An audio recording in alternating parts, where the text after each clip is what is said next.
ஆக்சுவலா ஒரு வயசுக்கு மேல ஏன் ஆண்கள் மனைவிதான் உலகம்னு மாறிடுறீங்க? வாழ்க்கையில நம்ம நல்லா வாலியோக வயசுல நம்மளுக்கு முறுக்கெல்லாம் இருக்கிற டைம்ல நம்ம எல்லாம் வந்துட்டு ஒரு மாதிரி ஒரு முறுக்காவே எல்லார்கிட்டயும் வாழ்ந்துடும். அதுல அளவுக்கு அதிகமா நம்ம முறுக்கு காட்டுறது பொண்டாட்டி கிட்ட மட்டும்தான், மனைவி கிட்ட மட்டும் தான் நம்ம வந்துட்டு கோவத்தை காட்டுறது, விரோதத்தை காட்டுறது, திட்டுறது, பேசுறது, கொள்றது எல்லாம். வயசானதுக்கு அப்புறம் நம்ம செஞ்ச தவறெல்லாம் நமக்கு நினைவு வருது.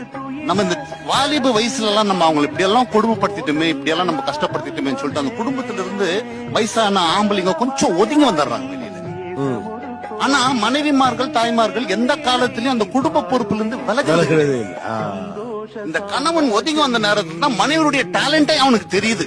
என்னடா நம்ம மனைவி இவ்வளவு திறமையா இருக்கிறாளா, நம்மளை உபயோகப்படுத்தாம நம்ம சொல்லிட்டு நம்மளே டாமினேட் பண்ணிட்டு நம்ம வாழ்ந்துட்டு வாழ்க்கை முழுவதும் அப்படின்ற ஒரு காரணத்துல அவங்க மேல இருக்கிற ஆசையும் அக்கறையும் இன்னும் அதிகமாகுது.